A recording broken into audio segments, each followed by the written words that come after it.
இந்த மாரியம்மன் கோயிலில் வருஷ வருஷம் திருவிழா கொண்டாடுவாங்க. அதில் வந்து அந்த 7 நாள் நோம்பி சாட்டுறது, 14 நாள் வந்து நோம்பி சாட்டுறதுன்னா அந்த கம்பம் நட்டு அதுக்கப்புறம் அந்த நெருப்பு இதெல்லாம் வச்சு இதெல்லாம் பண்ணி ஒரு 7 நாள் 14 நாள்னு சொல்லி இது பண்ணுவாங்க. அப்போ மெயினாக வந்து அந்த கம்பத்தை சுற்றி தினம் வந்து அடிக்கிறது, இந்த பறை அடிச்சுட்டு இவங்க ஆடுறது தான். நான் வந்து சின்ன வயசில் இருக்கும்போது ரொம்ப இன்ட்ரெஸ்டாக அதில் போய் ஆடுவேன். ஆடிட்டு வீட்டில் அடி வாங்குவேன். என்னென்னா இதெல்லாம் நம்ம செய்கிற வேலையாடா அப்படிங்கிற மாதிரி எல்லாம் சொல்லுவாங்க. அப்போ அந்த காலத்தில் அதெல்லாம் வந்து இது நம்மளாம் செய்கிற வேலை இல்லைன்னாங்க. ஆனால் இப்போ எல்லாமே மாறிடுச்சு. ஏன்னா அதில் அது விளையாடும்போது ரொம்ப எனக்கு காமெடியாக ரசித்து அவங்க அதை பறையடிக்கும் போது ஆடிட்டு இருப்போம். அப்போ சில பேர் வந்து அவன் ஆட ஆட 1ஆம் நடி அப்படிம்பா, உடனே அவர் அடிச்சிருப்பார். 2ஆம் நடி கூட அப்படிம்பா. அப்புறம் நாங்களும் எல்லாம் ஆடிக்கிட்டே இருப்போம். இவன் பாட்ட 3ஆம் நடிம்பா. அவன் மாற்றி மாற்றி அடிப்பான். ஆனால் இவன் போடுற ஸ்டெப்பு ஒரே ஸ்டெப்பாக தான் இருக்கும். ஆனால் சொல்கிறது மட்டும் 1ஆம் நடி போடு, 2ஆம் நடி போடு, 3ஆம் நடி போடு அப்படின்ட்டு இருப்பான். நான் இதை ரசிச்சுக்கிட்டு இருப்பேன். இவன் என்ன தெரியும்னு சொல்லிட்டு இப்படி சொல்லிக்கிட்டு இருக்கான். அவங்க ஆனால் மாற்றி மாற்றி அவங்களும் அடிச்சுக்கிட்டு இருக்காங்க. ஆனால் இவன் போடுற ஸ்டெப்பு ஒரே ஸ்டெப்பாக போட்டுக்கிட்டு இருப்பான். அப்படி கோவிலில் வந்து அந்த திருவிழாவில் வருஷம் வந்து அந்த 15 நாள் 14 நாள் சாட்டு 7 நாள் சாட்டுன்னு இருக்குது. அது வந்து அவ்வளோ கோலாகலமாக இருக்கும். அதனால் இது சாமிக்காக அடிக்கிறது தான் அந்த பறை, அப்படித்தான் நீங்கள் நினைக்கணும். இது வந்து சாவுக்காக அடிக்கிற பறை இல்லை. அதை ஏன் சாவுன்னு சொல்கிறாங்களே ஒழிய, ஆனால் சாவுங்க போது பொதுவாக என்ன சொல்லுவோம், ஜென்ரலாக சாமிக்கிட்ட போய் சேர்ந்துட்டாரு, சாமிக்கிட்ட போகிறாருன்னு சொல்லுவான். அதனால தான் உங்களுக்கு வந்து சாவுன்னு நீங்கள் எடுத்துக்கூடாது. சாமிக்கிட்ட போகிறாரு, அதுக்காக அடிக்கிறாங்க, அடித்து அனுப்புகிறாங்க, வழி அனுப்புகிறாங்க. அப்படி தான் பண்ணுது. என்ன எதுவுமே வந்து உலகத்தில் வந்து சாதாரணம் இல்லை. ஏன்னா சில விஷயங்கள் வந்து அதை அடித்ததுனால அது ஒரு குலம்னு சொல்லி அப்படி வச்சுட்டாங்க. இந்த பள்ளத்தில் வந்து விவசாயம் பண்ணிருக்கும் போது அது ஒரு குலம்னு சொல்லி இப்படி இறக்கிட்டாங்க. இதெல்லாம் வந்து ஆக்சுவலாக வந்து அப்படியெல்லாம் இல்லை. ஆனால் செய்கிற தொழிலுக்காக வந்து அப்படியே ஒதுக்கி விட்டாங்க. ஆனால் அவர்கள் வந்து எதுவுமே ஒதுக்கப்பட்டது அப்படிங்கிறதில்ல. அப்புறம் 2வது எதையுமே நம்ம சாதாரணமாகவும் நினச்சிக்க முடியாது. இது வந்து இதுதானே அப்படின்னு சொல்லி நான் மீட்டிங்கில் கூட நேரத்திட்ட சொல்லிக்கிறேன். சிவாசார் தாவணி கனவுகள் படத்தில் வந்து ஒரு சீன் இவர் வரணும், சாமி கும்பிட வரணும். அந்த பூசாரி வந்து மணி அடிச்சுட்டு தட்டு இது பண்ணிகிட்டு இருப்பான். சிவாசார் உள்ளே வரணும், வந்து நீ வாங்க வராதவங்க வந்திருக்கள் அப்படின்னு சொல்லிட்டு அர்ச்சனை பண்ணவா அப்படின்னு சொல்லிட்டு பூசாரி கேட்கணும். அப்போ சிவாஜி சார் ரெடி ஆகிட்டாரு. அவன்கிட்ட டைலாக் ஒன்று, வாங்க வராதவங்க வந்துட்டு உங்கள் பேருக்கு அர்ச்சனை பண்ணவா அப்படின்னு சொல்லி கேட்கணும். டைலாக் கரெக்டாக பார்த்துக்கோங்கன்னா எல்லாம் பார்த்தாங்க. அவர் சிவாஜி சார் என்ன கேட்டார், பாக்கி யார் பூசாரி நினைக்க அந்த பையன் டைலாக் பார்த்துட்டியா, இல்லை செக் பண்ணிட்டேன் அசிஸ்டண்ட்டுக்கெல்லாம் செக், நீ கரெக்டாக செக் பண்ணிட்டியா, இல்லை செக் பண்ணிட்டேனே அப்படின்னு. அப்புறம் சரின்னு சொல்லிட்டு ஒரு 2-3 தடவை கேட்குறாரு. இல்லை கரெக்டாக நடிச்சிருவானா, ஒன்றும் இல்லை அப்படி இப்படின்னு சொல்லிட்டு வாங்க வராதவங்க வந்துட்டீங்க அர்ச்சனை பண்ணவா அவ்வளோதான் அப்படின்னு சொன்னேன். அப்போ அவர் சாட்டப்போ நான் கூப்பிட்டேன். மணி அடிச்சுட்டு இருக்கிறேன், அவர் உள்ளே வர்றாரு. மணி அடிச்சுருந்தோம் தட்டை வச்சு போட்டு வாங்க வராதவங்க வந்துட்டே சொல்லணும் அப்படின்னு சொன்னேன். சரின்ட்டாங்க. டேக் அப்படின்னா சிவாஜி சார் வர்றாரு. என்ன அப்படி பார்த்துக்கிட்டே இருக்காரு. என்னடா இவ்வளோ தடவை பார்க்குறாரு, ஒரே ஒரு சின்ன டைலாக் தான் அவன் பேச போகிறான், இதுக்கே இவ்வளோ தடவை பார்க்குறாருன்னு.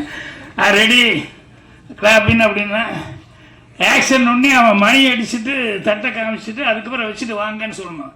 இவன் மணி அடிக்கும் போது இவனுக்கு 2ம் சேர்ந்து வருதோ ஒழிய இது தனியாக அடிச்சுட்டு இது காமிக்கிறது வரல. ஒன்றா இது சுற்றும் போது இது வரல, இல்லைன்னா இது அடிக்கும் போது இது. அண்ணா அண்ணா சார் சார் சார் சார் அப்படின்னா சிவாஜி என்ன பார்த்தாரு. நான் தான் கேட்டேனே பாய்க்கு, நீ கரெக்டாக செக் பண்ணியா செக் பண்ணி இது எல்லாத்துக்கும் வந்துடாது அப்படி அடிச்சுட்டு பண்ணுறது. அது தினம் பூஜை கீச்சு வீட்டில் பண்ணிட்டு இருந்தால் தான் வரும். இல்லைன்னா அந்த பூசாரிகளுக்கு நீ பாட்டில் அவனை கூப்பிட்டு வந்து டைலாக் பேச சொல்கிற இது வந்து கொடுத்தீங்கன்னா ஆக்ஷன் கொடுத்தா எப்படி அவன் செய்வான் அப்படின்னு. அது மாதிரி ஒரு சாதாரண விஷயம் மாதிரி நம்ம நினைக்கலாம். ஆனால் அந்த சாதாரண விஷயம் கூட அதுக்கு எவ்வளோ கஷ்டம் இருக்குது அப்படின்னு சொல்லி. அதே மாதிரி நான் சினிமாவுக்கு சென்னைக்கு வரும்போது ஒருத்தர் ஒரு அட்வைஸ் கொடுத்து அனுப்பிச்சார். என்னென்னா, எவ்வளோ பசி பட்டினி இது வந்தாலும் என்ன வேணாலும் பண்ணு, ஆனால் தயவுசெய்து இந்த ஹோட்டலில் வந்து சர்வர் வேலைக்கு மட்டும் போயிடாத அப்படின்னு. என்னடா இப்படி சொல்கிறாங்களே அப்படின்னு சொன்னால், இல்லை தயவுசெய்து நல்லா மனசில் வச்சுக்கோ, என்ன கஷ்டம் வந்தாலும் ஹோட்டலில் சர்வர் வேலைக்கு மட்டும் போய் சேர்ந்துடாத அப்படின்னு. அப்புறம் எனக்கு புரியல என்ன ஏன் அப்படி சொல்கிறாரு அப்படின்னு சொல்லிட்டு. அதுக்கப்புறமா வந்து எங்கெங்கேயோ தமிழ்நாட்டில் சுற்றி, அதுக்கப்புறம் ஆந்திராடிலாம் சுற்றி, பசி பொறுக்க முடியாமல் ஒரு நாள் வேறு வழியே இல்லாமல் ஒரு ஹோட்டலில் போய் அப்படியே மெல்ல அப்படி ஒரு வணக்கம் போட்டு, என்னென்ன இந்த சர்வர் வேலை, நான் பசி நீ உளுந்தா மயக்கம் போட்டு உளுந்துட போகிறோம், உழுகிறதுக்குள்ளே போய் ஏதாவது கேட்டுக்கிட்டு வேலைக்கு சேர்ந்து ஏதாவது சாப்பிட்ருவோமே அப்படின்னு சொன்னேன். உடனே அவர் அப்படி மேலேருந்து கீழே வரைக்கும் பார்த்தாரு. நம்ம அந்த வேலைக்கு தகுந்த மாதிரி நம்ம ஒன்றும் இல்லையா, நம்ம சினிமாவுக்கு அதை இதையும் மனசில் வச்சுட்டு பேண்ட் ஷர்ட்லாம் நீட்டாக போட்டுக்கிட்டு இருக்கிறோம். அவர் அப்படியே சர்வர் என்னை பார்த்தாரு, சர்வர் வேலைக்கு வந்துருக்கான்னு, போய் முதல்ல சாப்பிடு அப்புறம் வேலை பார்க்கலாம் அப்படின்னு. அப்புறம் அப்பா அப்படின்ட்டு போய் சாப்பிட்டேன். சாப்பிட்டு வந்த உடனே அதுக்கப்புறம் ஒரு ரூபா 2 ரூபா கையில் கொடுத்தாரு. இது வச்சுக்கிட்டு எந்த ஊருக்கு போகணும், நீ எந்த ஊர்லேருந்து வந்த, எப்படியாவது உங்களுக்கு பணம் அனுப்ப சொல்லி ஏதாவது ஒரு லெட்டரு தந்தி கிந்தி கொடுத்து பணத்தை வாங்கிட்டு ஊருக்கு போய் செய்கிறது. இல்லை சார் நான் வேலை பார்க்குறேன். ஏன்னா எனக்கு திரும்பி போடுறதுக்கு பெரிய அவமானமாக இருக்குது. சினிமாவுக்கு வரேன்ட்டு வந்துட்டு கடைசியில் எங்கெங்கேயோ சுற்றிட்டு இருக்கேன், எப்படி திரும்பி போகிறது, ஒரே அவமானமாக இருக்குன்னு. இல்லை நான் வேலை பார்க்குறேன் அப்படின்னு. அவர் சிரிச்சுக்கிட்டு, இல்லை தம்பி நீ போனார். அப்புறம் இல்லைங்க நான் வேலை பார்க்குறேன். அப்பா அவர் சொன்னார், அப்பா நான் என்ன சொல்கிறேன்னு நல்லா புரிஞ்சுக்குவாங்க, இங்கே எத்தனை டேபிள் இருக்குது அப்படின்னாரு. இந்த ரோவில் மட்டும் சொல்லு, அந்த ரோவில் இந்த ரோவில் மட்டும் சொல்லு எத்தனை டேபிள். அப்புறம் பார்த்தா ஒரு 4-5 டேபிள் இருக்குங்க. ஒரு டேபிளுக்கு எத்தனை சேர் போட்டிருக்கு, 4 சேர் போட்டிருக்குங்க. சரி, இந்த 4 சேரு 4 பேர் டேபிளுக்கு 4 பேர் ஒரே மாதிரி அளவு வரமாட்டாங்க. எவனோ 2 பேர் வந்து உட்காருவான், அப்புறம் இன்னும் 2 பேர் வந்து உட்காருவான், அப்புறம் ஒருத்தர் வருவான், அப்புறம் ஒரு 3 பேர் சேர்ந்த மாதிரி வருவாங்க. இப்படி 4 சேருக்கு 4 டேபிளுக்கு வந்து 4 பேராக வந்து ஒரு 16 பேர் வந்து உட்காருவான். ஒருத்தன் வந்தோன்னையுமே வந்து அவன் இட்லிம்மா, இன்னொருத்த வந்து ஒரே ஒரு காஃபிம்மா, இன்னொருத்த தோசை பூரி எப்படிம்மா, இன்னொருத்த எப்படிம்மா. இந்த 16 பேர்த்துல 10 விதமாக சொல்லுவாங்க. இப்போ நீ வந்து ஆர்டர் எடுத்துட்டு இவன் காஃபி டீ இட்லி மட்டும்தான் சொல்லியிருப்பான். அவனுக்கு வந்து நீ தோசை அது இதெல்லாம் போட்டான் பில்லு போட்டால் அவன் சண்டைக்கு வருவான். ஏன்னா என்னடா ஒன்று தான்டா சாப்பிட்டேன், இதுக்கு போய் இப்படி பில்லு போட்டிருக்கேன். அல்லது மொத்தமாக ரோஸ்ட்டு கீஸ்ட்டு பூரியெல்லாம் சாப்பிட்டவனுக்கு போய் காஃபி பில்லு நீ போட்டேன்னு வச்சுக்கோ, எனக்கு நஷ்டம் அப்படின்னு சொல்லிட்டு, இது நீ நினைக்கிற மாதிரி சாதாரணம் கிடையாது தம்பி. இது வந்து மைண்டில் வச்சுக்கிட்டு எத்தனை டேபிளில் யார் பண்ணுறான் அடையாளம் பார்த்துக்கிட்டு கரெக்டாக அவனுக்கு கொடுத்து கரெக்டாக பண்ணணும் அப்படின்னு சொல்லி. அதனால் இது அவ்வளோ சாதாரண விஷயம் இல்லை. அப்போ தான் எனக்கு மட்டன் அடிச்சுமா இருந்தது. அதாவது எந்த வேலைக்கு போகக்கூடாதுன்னு சொன்னாங்களோ அந்த வேலைக்கு நான் லாய்க்கு இல்லை அப்படிங்கிறது அப்போ தான் தெரிஞ்சுக்கிட்டேன். அது எவ்வளோ கஷ்டம் இருக்குது அப்படிங்கிறத.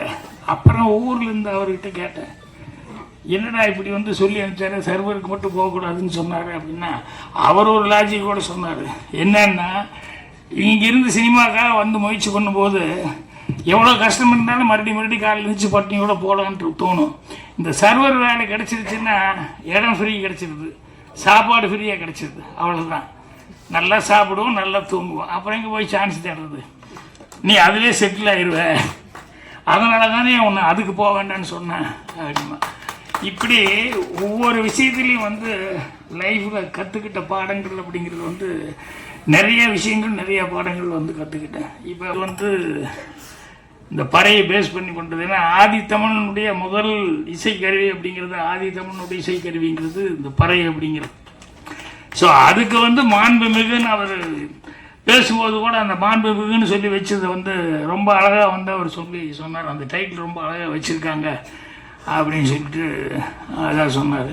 ஸோ அதனால் இந்த படத்தில் வந்து இந்த இதை வந்து ரொம்ப நான் மனசுட்டு எனக்கு பாராட்டணும்னு நினச்சது, ரொம்ப ஃபீல் பண்ணி இது பண்ணது வந்து என்னென்னா, ஃபாரினுக்கு போகும்போது எதுக்கு போகிறோம், இங்கேருந்து கை நிறைய 4 காசு சம்பாதிக்கணும் அப்படிங்கிறக்காக தான் இங்கேருந்து ஃபாரின் போகிறோம். சரி போனோம்னா இங்கேருந்து எல்லாம் ஊர் உலகெல்லாம் வெட்டு போட்டு போய் அங்கே போய் ராத்திரி மகளும் ஏதாவது 4 காசு சம்பாதிச்சா நமக்கு வேண்டப்பட்டவங்க இங்கே அனுப்பிச்சோம் அப்படின்னு சொல்லி தான் நினைக்கணும். ஃப்ரான்ஸில் போய் உட்காந்துக்கிட்டு அங்கே சம்பாதிக்கிறோமோ இல்லையோ, அங்கே நம்மளுடைய கலாச்சாரம் என்ன, தமிழ் என்ன, அது என்ன, பண்பாடு என்ன அப்படின்னு இதை நினச்சிக்கிட்டு அந்த சுபாவும் அந்த சுரேஷ்ராம் இவங்க கதை எழுதியிருக்காங்க, தமிழ் பண்பாட்டோட ஒரு கதை எழுதி, அதுவும் கூட கமர்ஷியலாக இல்லை, தமிழ் பண்பாட்டோட இதை நினச்சி ஒரு கதை எழுதி அந்த கதையை வந்து நம்ம சுகுமார்கிட்ட வந்து சொல்லி அதை படமாக எடுத்திருக்காங்க போது அவங்களுக்கு எந்த அளவுக்கு ஒரு தமிழ் பற்று இருந்தால் இந்த அளவுக்கு அவங்க கதை எழுதி இந்த படமாக பண்ணுவாங்க அப்படிங்கிறது ரொம்ப இதாக இருந்தது.